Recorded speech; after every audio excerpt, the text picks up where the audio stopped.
Hello everyone, this is High Tech Talk. So Instagram has added one new sticker to their Instagram story section.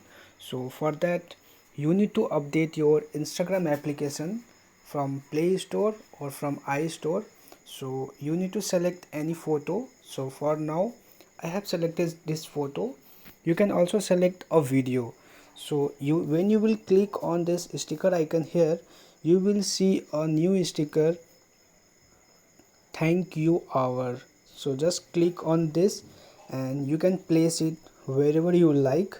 So this is a sticker. So why this sticker is added to Instagram story section, to Instagram sticker section?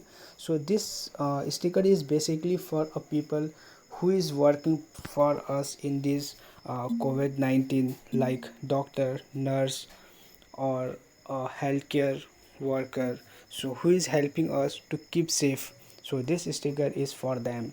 So thanks for watching this video, and if you find this video useful, please like, share, and don't forget to subscribe. Thank you.